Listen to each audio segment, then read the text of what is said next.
Hello and welcome to the Tennis Podcast, live from Wimbledon on day 14 of the Championships, here to preview the men's singles final, a 13th senior career meeting between Carlos Alcaraz and Jannik Sinner, the top two seeds, the second consecutive Grand Slam in which they will be meeting in the final. We're very aware that the women's doubles final is still going on, and we are very much keeping an eye on it and keeping an eye on whether it finishes in time for them to get that done, get the ceremony done, and get the men's singles final out on time. Yes, we've got Kudermetova and Mertens 2-1 up in the third set at the moment, having fought back as Ostapenko tries to be at the ball where Swiatek is the champion. That's kind of the angle I'm looking at that. So yeah, we'll be keeping an eye on that. We'll be talking about it in our final live from Wimbledon show later on this evening. After everything is done and dusted, we'll be here to talk about it all one last time. Let's talk about Sinner and Alcaraz. David, you and I were browsing. Well, you were browsing. Look, we're not bettors ourselves, but we were having a look at the betting odds because they can be interesting, particularly for matches like this. And you were saying that every single scenario, not just the outcome in terms of winner, every single set scoreline was equal. Yeah. There was no favourite, there was no favoured outcome, there was no favoured scenario. Everything was on the table as equal. Yeah, and I'm sure you can find certain bookies that would favour one or the other, but as an average, I found it all to be 50-50 down the line. And I cannot remember a final in my lifetime where I've seen that before.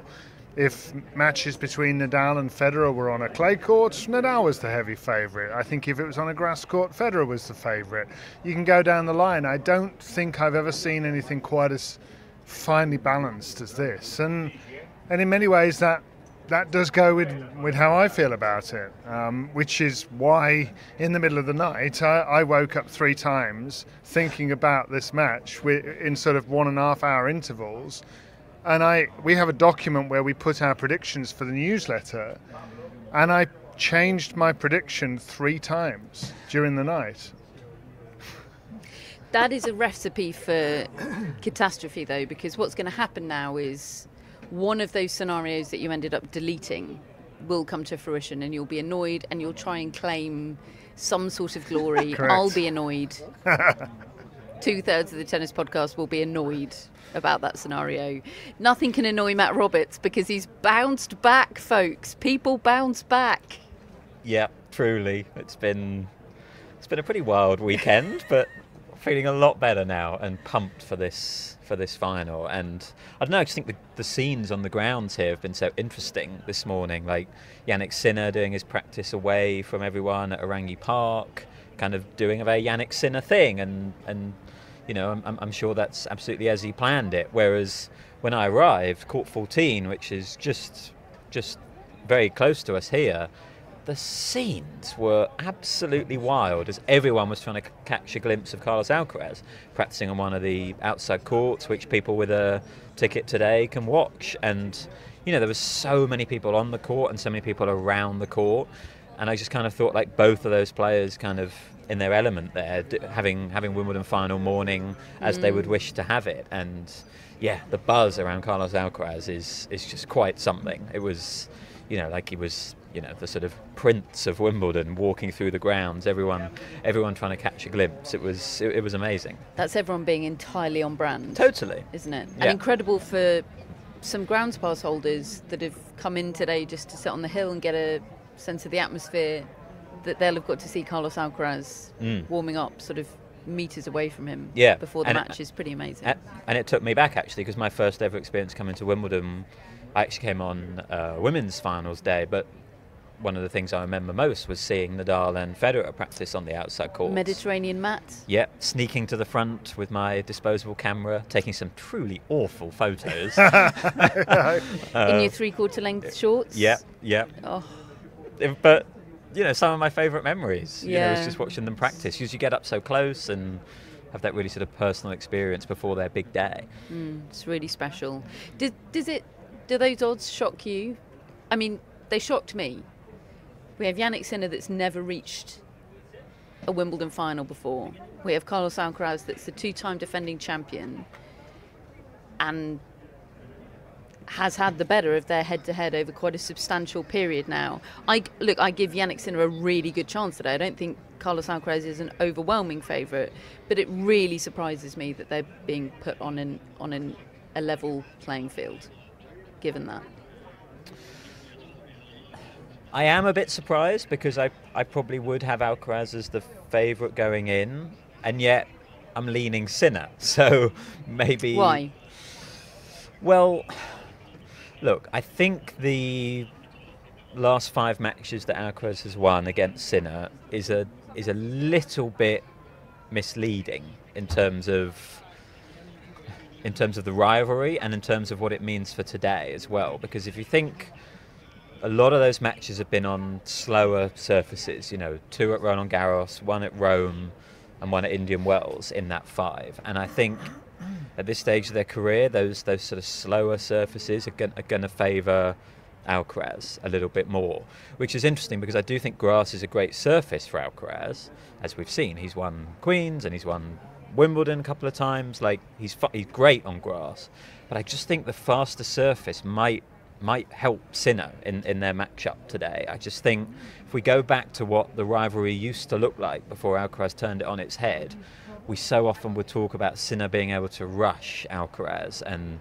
stop him doing some of the things that he can do against basically everyone else. And I just have a feeling that we might see that again today. I think the surface, with its low bounce, its skidding through, its speed, I think Sinner might just be able to come out and rush Carlos Alcaraz in a way that even Alcaraz might find difficult to stop. And I don't know, maybe some of it is part of my thinking that, like, the Roland Garros final, I just have this feeling that it was such an outlier in its magnificence, and it took like a miracle for Carlos Alcaraz to be able to turn that one around. And I think, I don't know, I just have a feeling we might come out of today's final seeing it as even more of a miracle. Like today, I just think we might see the 4-set win for Sinner that Roland Garros final could have been without the Alcaraz magic. And I know he's capable of sprinkling that magic today as well.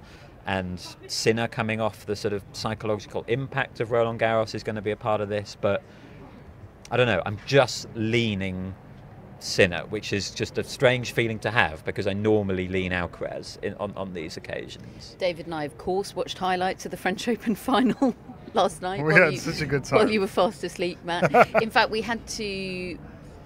watched 2 different highlights packages, both of which had so much content to pack in, were unable to include the 3 match point saves from Love 40 in the 4th set. What? Yeah. 2 What sets, is a highlights package without that? And we got so far into the highlights package thinking, oh, this is great.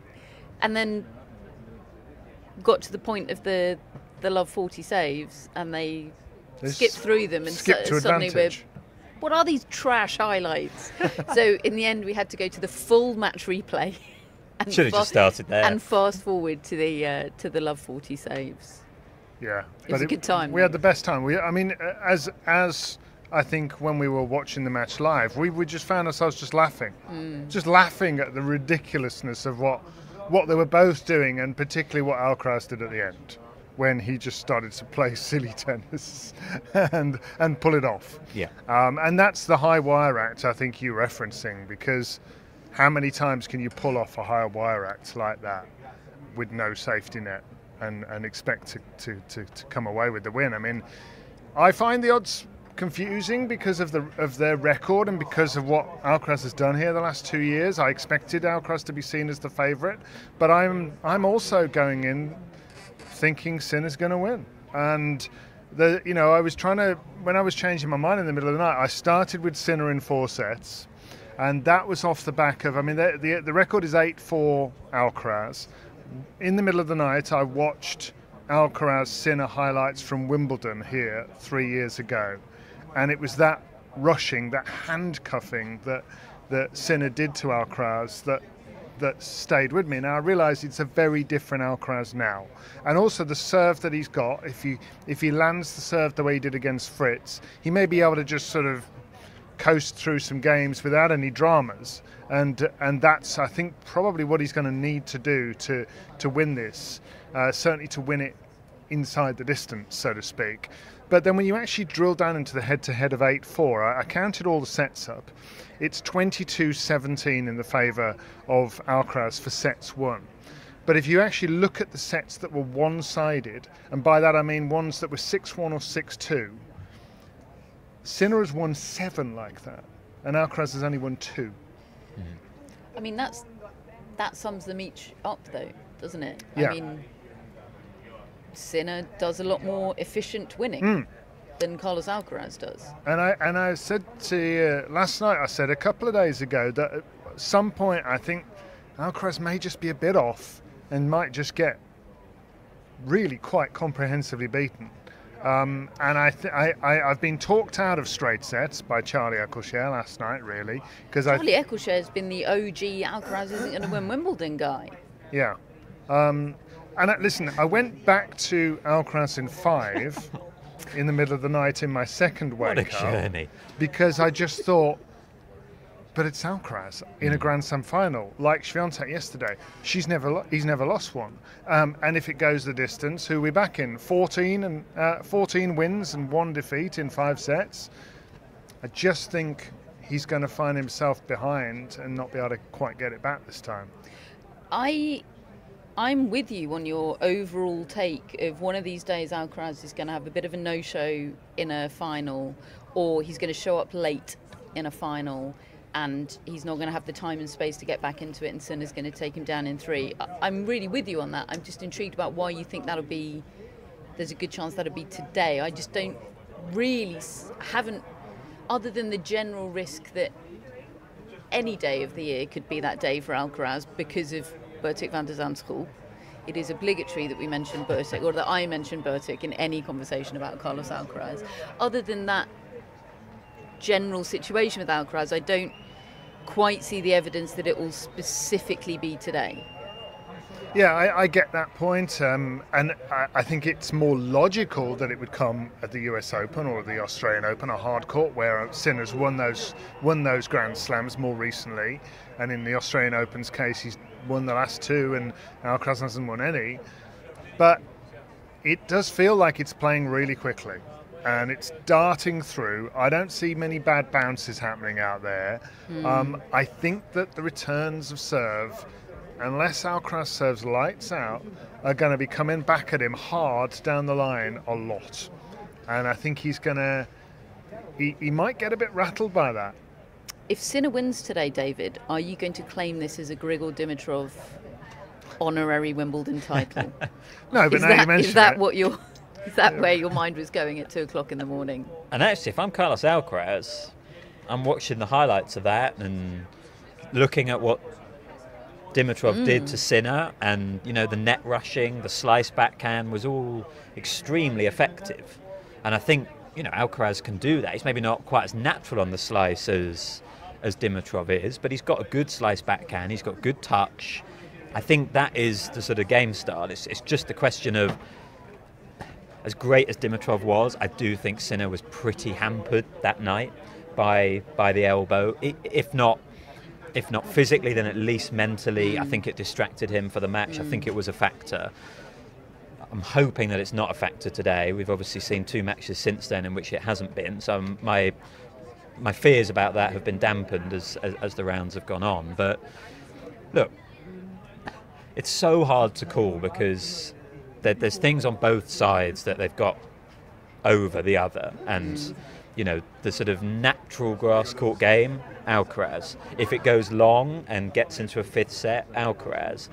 But reliability of game and the ability to rush the other, I do think Sinner has the edge on this grass court. Now he's learnt to really move on it as well. One thing that Sinner hasn't done well recently against Alcaraz is serve well. Now we're talking a lot about Alcaraz's serve. Sinner's serve has actually really let him down against Alcaraz recently. He's been well below 60% first serves in. He's actually been much closer to 50%. And Alcaraz is a incredible returner on grass in particular. He's so good at, we've seen what he's done to Djokovic's serve in Wimbledon finals. If Sinner's not having a good serving day, that's going to be a problem for him as much as it's going to be a problem for Alcaraz if he has a bad serving day. So, we always say it on grass, but that's a big area where I think Sinner needs to raise his game compared to previous meetings with Alcaraz. He's normally around the low 60% first serve in, but against Alcaraz he's been low 50s, and he's gonna need to up that, because if he gets that first serve in, he then gets the sort of rallies that he wants. And I think if we get that, I do favour Sinner. Is the dream scenarios we just get video bombed by both McEnroe brothers there? I think they were just filming something very loudly for the International Tennis Hall of Fame. Something of that ilk. Certainly loudly. Very loudly. Is the dream scenario for Sinner that, it's obviously that he wins, and he doesn't care how he wins, but is the dream scenario, like bigger picture, that he wins in over 4 hours and gets rid of that monkey off his back at the same time? It's 3 hours 48, isn't it? The current threshold above which Jannik Sinner hasn't won a tennis match. Look, it would certainly stop us talking about it, obviously, but I do think that's a bit like the head-to-head is a red herring, because they've played each other twice now in absolute epics, and you could say that the fact that Sinner hasn't won them is significant, even though he's had match points in both of them. I understand that logic, but that doesn't feel like why he lost to me. He didn't lose those matches because of loss of condition. He just lost. He lost a couple of points here and there. And that's the thing with Alcaraz. Like, so many of his wins over Sinner, the one at the US Open that David's talking about, the one in Beijing last year where he just accelerated in that final set tiebreak, and then obviously the one at Roland Garros just a few weeks ago, they've happened as a result of things that feel hard to predict. And yet, because Alcaraz keeps doing it, it feels like we should definitely consider it a possibility. Like Sinner's kind of outplaying him, and then suddenly Alcaraz just turns it on. And I guess I'm just thinking that one day that's not going to happen. Yeah. And with Alcaraz, maybe it will keep happening. Maybe that is just his superpower. He can just, in these moments of stress, he suddenly, rather than having a sort of rush of blood to the head, he suddenly focuses and pulls off these audacious shots and they go in, and not even Sinner can live with him. And he might just keep doing that for the rest of his career. It'd be quite a lot of fun if he did. Because he's that good. He's already kept doing it a lot. But I'm just, as much as maybe David's talking about the sort of, it could just be a straight sets win for Sinner one day, I think that's the thing that I'm thinking about. One day, maybe the Alcaraz magic just isn't quite there at the end, and Sinner ends up getting him in 4 or even 5. But Alcaraz does keep rising to these occasions. He's played really well in his 2 Wimbledon finals. I have no reason to think he's going to lay an egg today. I'm just thinking that maybe the magic doesn't happen, and that feels like it shouldn't be a bold prediction, because these players shouldn't pull off magic every match. But somehow with Alcaraz, you do expect it. Maybe Sinner stops the magic maybe by handcuffing. Yeah, is that possible? I guess that's what I'm thinking happens. If I told you now, and I'm not in, I agree that stat is put to bed in terms of any question marks over Sinner's physicality. I don't bring that stat up to raise that question at all. I really think that's to bed. But the stat still exists. Yeah. And Carlos Alcaraz, there can be more than one reason why you're not winning really long matches. Producing your best in a 5th set tiebreak is a skill above and beyond being physically there. Yeah. And I know, like, having to be compared to Carlos Alcaraz in that regard is ludicrous, because he produced something otherworldly in that 5th set tiebreak in Paris. Sinner didn't do anything wrong. He just wasn't Carlos Alcaraz, and 7 billion people on the planet aren't Carlos Alcaraz, unfortunately for all of us. But if I told you now that this match will be 5 sets, I've got my crystal ball, it's not telling me who's going to win it, but it's going to be 5 sets, would you both say, okay, that's an Alcaraz win? I would, yeah. I still would. Listen, whatever you say about whatever I've said so far, 14-1 is no accident for Alcaraz. That is not just a sprinkling of magic here and there. He gets better in 5th sets. Yeah. Give him a deadline.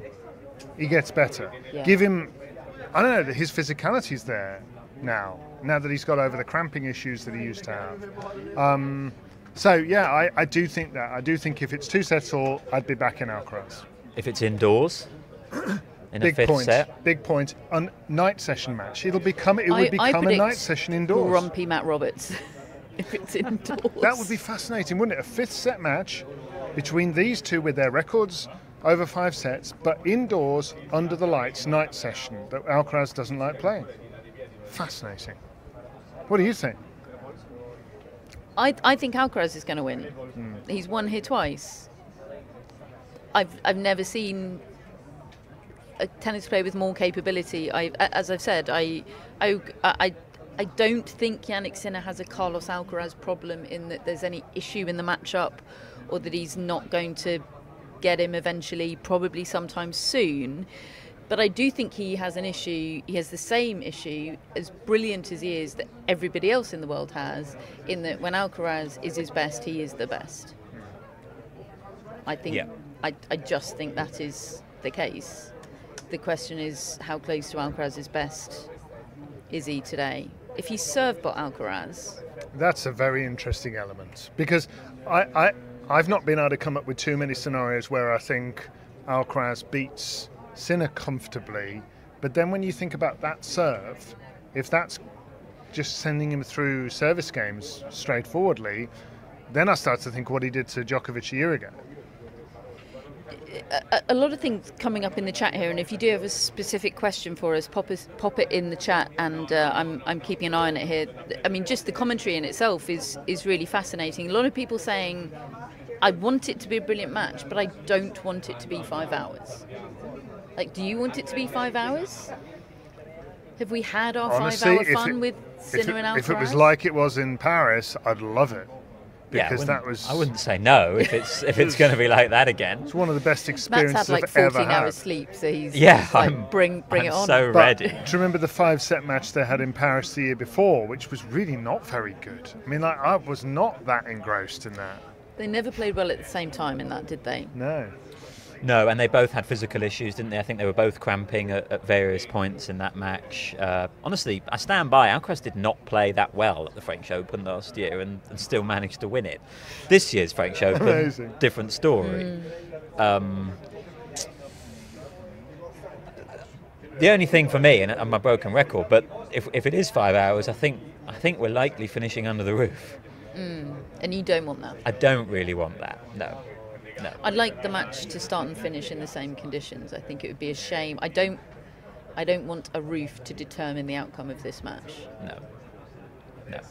And look, the women's doubles final's still going on. It feels like the start time might be a little bit later. Like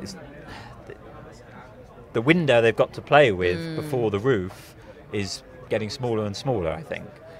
Yeah, a bit of a nightmare for the BBC, because the Lionesses play a huge match in the Euros tonight, the Women's Euros. Yeah, 8 o'clock. Yeah. Are you going to get kicked off the air, David? I don't know what happens at 8 o'clock. I assume so, yeah. Certainly onto the other station. Maybe this is a stupid question, but does Sinner need to get one of these sooner or later, like sooner, today, against Alcaraz? Does he need to avenge Paris and curtail this head-to-head situation sharpish? I think yes, but I don't think it necessarily has to be today, because I think they're so far above everyone else that they're going to keep playing. Right. And I think, right now it feels unlikely that they won't play at least one of the US Open or Australian Open finals, and then he's got him on a hard court, and then I think we're saying yes, he needs to get that. That's where I am. Like the hard court. I've just said there, I think actually the grass with it playing quickly might help Sinner here, but I definitely think the hard court is where he needs to be making hay over Alcaraz. Yeah, we were musing, David, over something Charlie Eccleshare said on last night's show about this Wimbledon being the French Open being the home tie for Alcaraz and the away tie for Sinner, and that being kind of reversed here. And I love that concept, but actually maybe natural surfaces, French Open and Wimbledon, are both the home tie for Alcaraz, and the hard courts, even though Alcaraz won his first slam on the US Open, the hard courts are the home tie for Sinner. Yeah, I think that's exactly right. And I'm so fascinated to see if Sinner can make this work for himself today, and if Alcaraz can turn the tables on a hard court. I mean, what a time to be a tennis fan and have this rivalry, you know, at a time when I think a lot of people were concerned with the big three and the big four, Andy Murray included, moving on, and Serena leaving the sport and retiring. You know, it could not be better set up because they're so different and they've got different skill sets for those different surfaces, and they've got a record to go with it. And yes, I know Alcaraz got Sinner in their first one on a hard court, but that doesn't really feel like it counts now in the same way, don't you think? Like, it feels to me like the ones that Alcaraz has won on grass and clay, and the three that Sinner has won on a hard court, really do establish their territory. Yeah, for sure. Like Sinner post. Honestly, Sinner post like ATP Finals 2023, kind of different guy, really, and they've not met in a hard court slam in that period. Did you see the clip of them yesterday at the practice courts having a little handhold? Yes, Alcaraz asked him how he is. Yeah, it was just lovely. It was. They went for a let's do a demo for David. Well, they went for a slap. And Alcaraz just sort of held his hat. They had a little handhold for just a few seconds longer than was. It was lovely. That's very nice. Yeah, and actually, their relationship, their rivalry, they are so keenly aware that they would be lesser players and lesser stars without each other, and this and their enjoyment of this. You know, I don't think either one of them would answer yes if they said if they're asked, would you prefer that this guy wasn't around? Yeah, I think they're both feel enriched by each other's presence. Yeah, Alcaraz said, he said, look, we're not at Federer and Nadal levels yet, but the energy's different when we play each other, and that's it, isn't it? They both know that the other forces them to find upper limits of their game that they haven't reached against anyone else, and that's the beauty of a rivalry. Can you ever imagine getting bored of Sinner Alcaraz Grand Slam finals? No. I mean, I was actually talking to Chris Clary earlier, and he said it'd be great if we had a third. And I found that interesting. And I found that interesting because I feel like people, I mean, very much correct me if I'm wrong, but my memory of like early days of Federer and Nadal is no one was thinking we need a third here.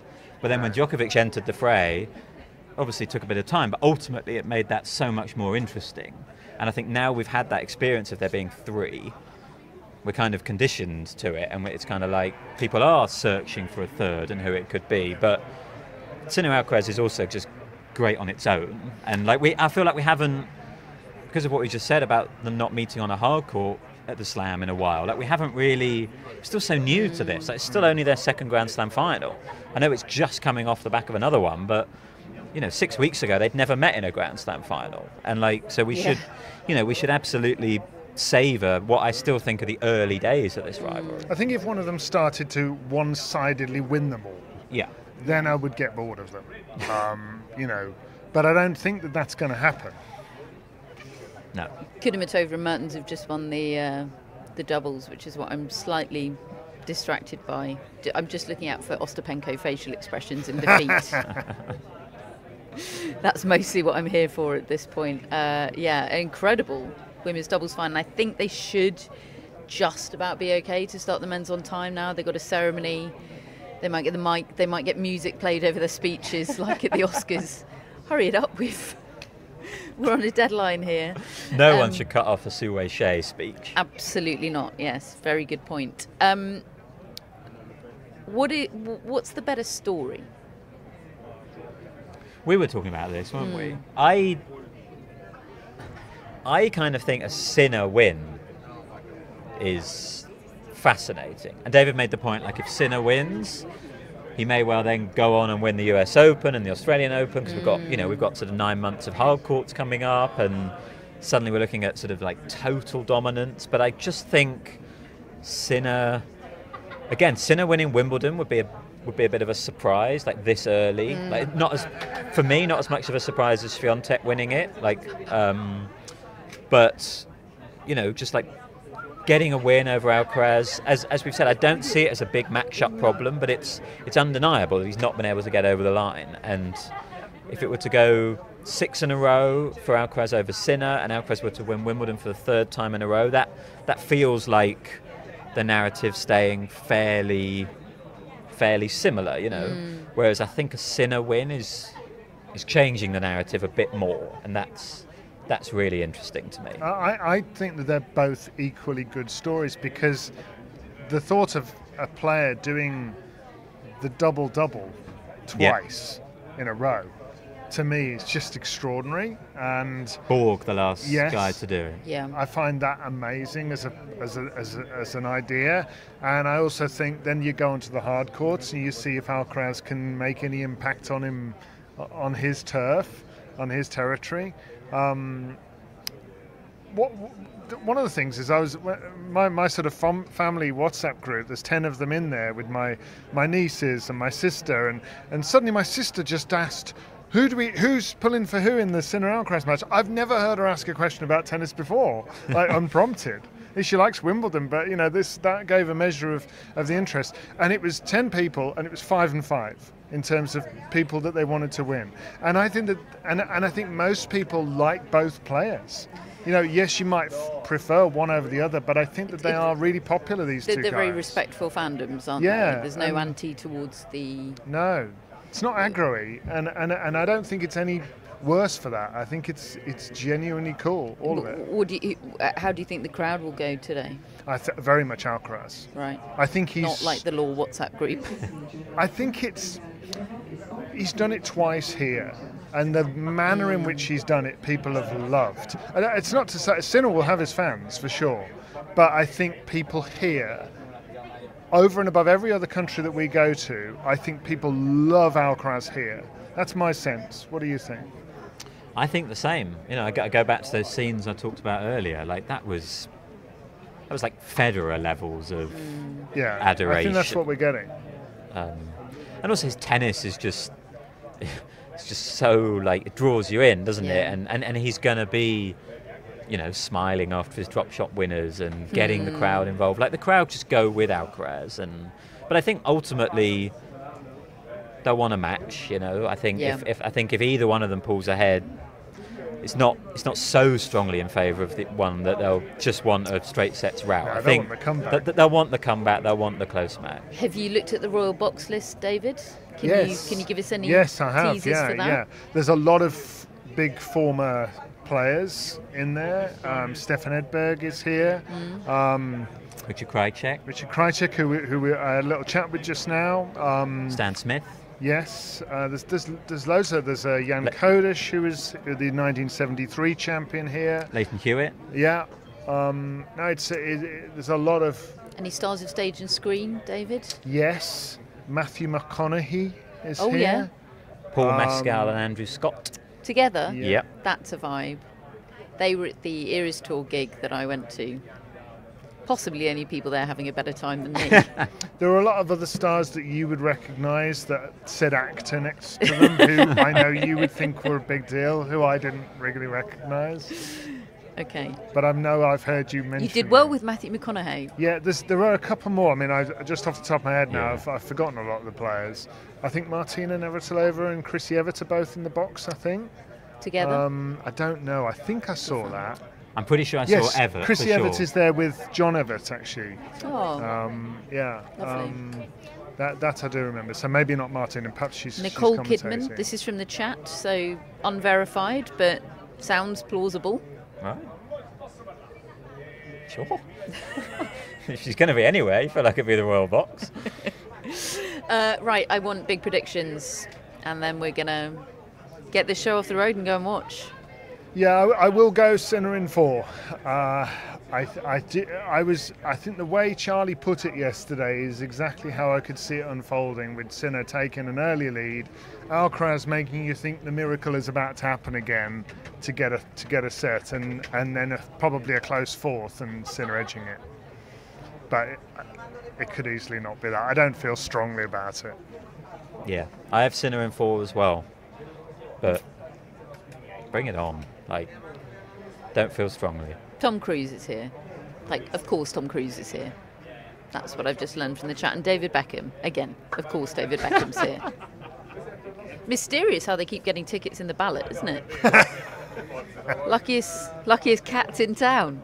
Right. You're going Alcaraz. I went Alcaraz in 4, yeah. Again, I mean, no scenario surprises me, but... It's Alcaraz. It's Alcaraz, never lost a slam final. Yeah. 1-2 here. I can never not go Alcaraz unless he plays Bertic again. What will I do if Bertic reaches a Grand Slam final?